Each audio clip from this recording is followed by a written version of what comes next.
The living room was crowded, the air thick with the scent of roasted meat and birthday candles melting into white frosting.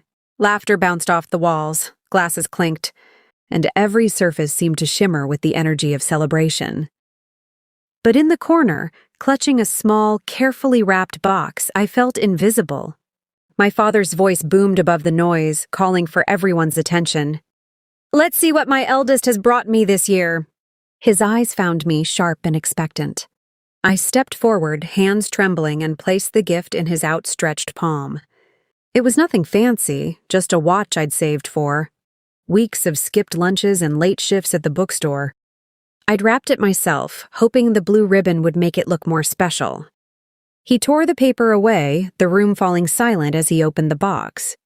For a moment, I saw something flicker in his eyes, surprise, maybe, or disappointment. Then his face hardened.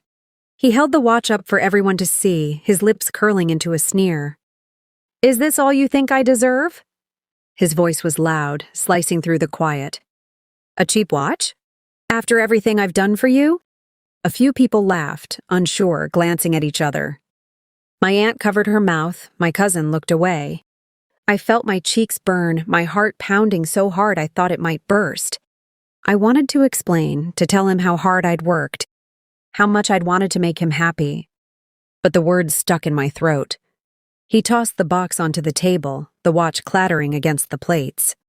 "Next time, don't bother if you can't do better than this." The laughter grew, louder now, feeding off his anger. I stood frozen, blinking back tears, the room spinning around me. My mother said nothing, just stared at her hands. My younger brother smirked, nudging his friend. I felt the walls closing in, the air growing thin. Without a word, I turned and walked out. The cold air hit me like a slap, clearing my head as I stepped onto the porch. I could still hear the laughter inside, muffled now, distant. I walked down the steps, past the cars lining the driveway, and kept going, my feet carrying me away from the house, from the noise, from the shame. The street was empty, the sky streaked with the last colors of sunset. I walked without thinking, my mind replaying every moment, every word. I wondered if anyone would notice I was gone, if anyone would care. My phone buzzed in my pocket, but I didn't look. I didn't want to see another message from my father, another reminder of how little I mattered. I wandered through the neighborhood, past houses glowing with warm light, families gathered around dinner tables. I felt like a ghost, drifting through a world that wasn't mine. My hands were numb, my eyes stinging with tears I refused to let fall. As darkness settled, I found myself at the edge of the park, the playground empty, swings creaking in the wind. I sat on a bench, pulling my knees to my chest and let the silence wrap around me. For the first time all day, I let myself cry, quiet, shaking sobs that left me hollow. I didn't hear the footsteps at first. It was only when a shadow fell across the ground that I looked up, startled. A man stood a few feet away, hands in his pockets, watching me with a gentle, uncertain expression. "Are you all right?" he asked, his voice low and calm. I wiped my face, embarrassed. "I'm fine," I lied, glancing away. He didn't move closer, just waited. "It's late. You shouldn't be out here alone." I shrugged, not trusting myself to speak.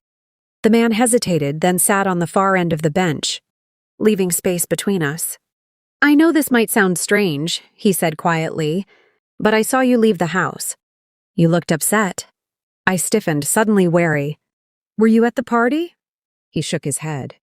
"No, I was just passing by, but I recognized you." Something in his tone made me pause. He didn't sound threatening, just sad, maybe even nervous. He glanced at me, then away. "I know what it's like to feel out of place. To feel like you don't belong." I swallowed hard, the ache in my chest growing sharper. "You don't know anything about me." He nodded, accepting my anger. "You're right. But I do know something important. Something you deserve to hear." I looked at him, searching his face for any sign of a lie. He seemed older than I'd first thought. Lines etched deep around his eyes, hair flecked with gray. There was a kindness in his gaze, a patience that unsettled me. He reached into his coat and pulled out a folded piece of paper, holding it out. "Please don't be afraid. I promise I'm not here to hurt you. I hesitated, then took the paper, my hands shaking. It was a photograph. Old, faded, a woman holding a baby. My mother, younger, smiling. The baby in her arms had my eyes. I stared at the photo, confusion swirling in my mind. What is this? He took a deep breath, his voice trembling. I am your real father. The world seemed to tilt, the ground shifting beneath me.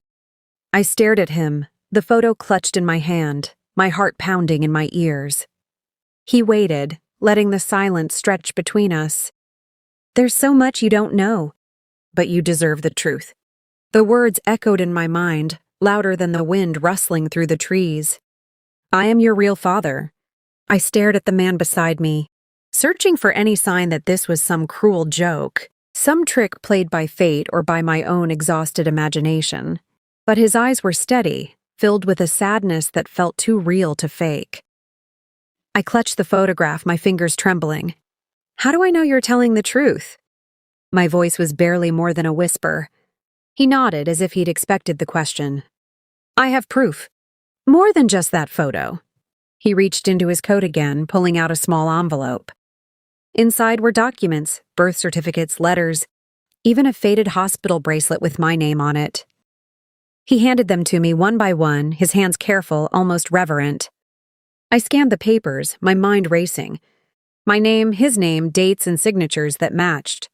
A letter from my mother, written years ago, her handwriting unmistakable. She spoke of choices, of fear, of a secret she'd kept for my protection. The words blurred as tears filled my eyes. Why now? I asked, my voice cracking. Why come to me after all these years? He looked away, his jaw tight. I tried before. Your mother wouldn't let me. She said it was better for you this way. But I've watched from a distance, hoping one day I could tell you the truth myself. When I saw what happened tonight, I couldn't stay away any longer. I tried to process it all, the humiliation at the party, the years of feeling like an outsider, the sudden appearance of a man who claimed to be my real father. It was too much, too fast. My head spun with questions, doubts, a flicker of hope I didn't dare trust. He seemed to sense my turmoil. I know this is overwhelming. I don't expect you to believe me right away. But I want to help you if you'll let me. I looked at him, the pain in my chest warring with a strange, fragile curiosity. What do you want from me?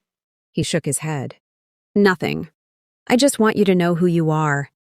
Who you really are. And I want you to have what's rightfully yours.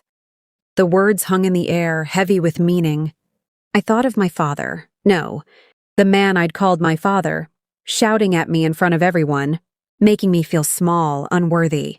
I thought of my mother, silent and distant, never defending me, never explaining why I always felt like a stranger in my own home. I wiped my eyes, trying to steady my breathing. What do you mean, what's rightfully mine? He hesitated, glancing around as if afraid someone might overhear. There are things your mother and her husband have kept from you. Things about your past, about your family, about your future. I can't explain everything here. But I can show you. He reached into his pocket and handed me a business card. His name was printed in bold letters, along with an address and a phone number. If you want answers, come see me tomorrow. I'll tell you everything. I promise. I stared at the card, the weight of the night pressing down on me. Part of me wanted to run, to pretend none of this had happened, to go back to the life I knew even if it was a lie. But another part, deeper and stronger, wanted the truth, no matter how much it hurt. He stood, brushing the dust from his coat. I'll wait for you. Whatever you decide, I'll be there. He walked away, his figure swallowed by the darkness. I sat on the bench, the photograph and documents clutched in my hands, my mind spinning with questions I'd never thought to ask. Eventually, I made my way home, moving through the empty streets like a ghost. The house was dark when I arrived, the party long over. I slipped inside, careful not to wake anyone, and locked myself in my room. I spread the papers out on my bed, reading each one by the glow of my desk lamp. The letter from my mother was the hardest to read. She wrote of regret, of choices made in fear, of a love she couldn't explain. She begged for forgiveness, for understanding, for a chance to make things right someday. I wondered if she'd ever meant to give me this letter. or if she'd hoped the truth would stay buried forever. Sleep came in fits and starts, my dreams tangled with memories and new doubts. When morning finally broke, I felt older, heavier, as if I'd lived a lifetime in a single night. At breakfast, my mother acted as if nothing had happened. She asked if I'd slept well, if I had plans for the day. My father, no, not my father, barely looked at me, his face hidden behind the morning paper. My brother scrolled through his phone, oblivious. I watched them, searching for any sign that they knew what I'd learned. But they were the same as always, distant, distracted, a family in name only. After breakfast, I slipped out of the house, the business card burning in my pocket. I walked through the city, the world brighter and sharper than before. Every step felt like a choice, a step away from the life I'd known and toward something unknown. When I reached the address on the card, I hesitated outside the building, my heart pounding. I thought of the man's words, the promise of answers, the hope of finally belonging somewhere. I took a deep breath and stepped inside. The office was quiet, sunlight filtering through tall windows and painting, golden stripes across the floor. I stood in the doorway, clutching the business card, my heart thudding in my chest. The man, my real father, looked up from his desk as I entered. For a moment, neither of us spoke. Then he smiled, gentle and uncertain, and motioned for me to sit. I lowered myself into the chair, nerves buzzing beneath my skin. He slid a folder across the desk, his hand steady. "I promised you answers," he said softly. And I meant it. I opened the folder. Inside were documents, legal papers, photographs, letters. Some were old, yellowed at the edges, others crisp and new. I scanned the first page, a birth certificate, my name, his name. Proof undeniable and final. He watched me, his eyes shining with hope and regret. "Your mother and I, we were young. We made mistakes. She was scared, and her family pressured her to keep us apart. I tried to fight for you, but the law was on her side. She married him, and I was pushed out of your life." I listened, the pieces of my past falling into place. "Why didn't you ever come for me?" He sighed, pain flickering across his face. "I tried. I wrote letters, sent gifts, tried to see you, but your mother and her husband made sure you never got any of it. They told everyone I'd abandoned you. It wasn't true." I thought of the years I'd spent feeling unwanted, the birthdays that passed with only a nod, the way my mother's eyes always seemed to hold a secret. "Why did she keep this from me?" He shook his head. "I think she thought she was protecting you, or maybe herself. But you deserve the truth. You deserve to know who you are."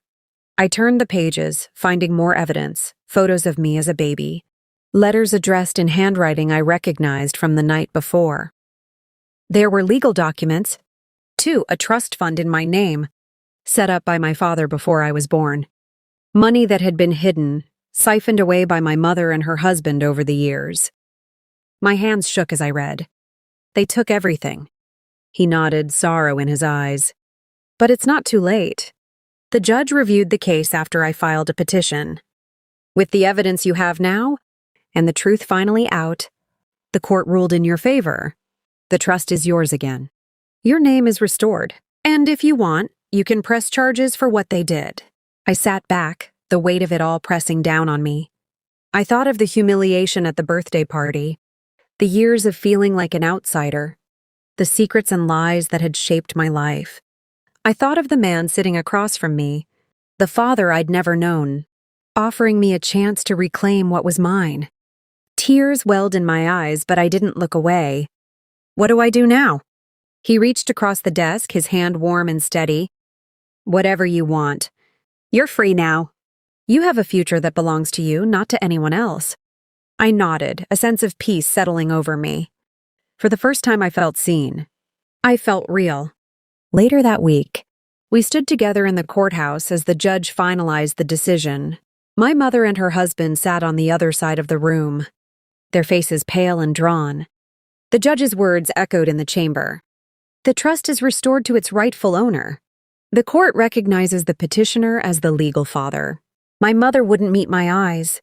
Her husband glared but said nothing. I felt no anger, only relief. The truth was out. the lies were over. Afterward, my real father and I walked out into the sunlight. He smiled, pride shining in his eyes. "You're stronger than you know." I smiled back, feeling the truth of it settle in my bones. I think I finally believe that. We spent the afternoon together, talking, laughing, sharing stories of the years we'd lost and the years we still had ahead. For the first time, I felt hope, real, solid hope for the future. That night, as I lay in bed, I thought of the journey that had brought me here. The pain, the betrayal, the loneliness, but also the courage, the truth, the love that had found its way back to me. I wasn't the child who had been humiliated and cast aside. I was someone new, someone whole. And as I drifted to sleep, I knew that whatever came next, I would face it with open eyes and an open heart. Because I finally knew who I was. And I was never going to let anyone take that away from me again.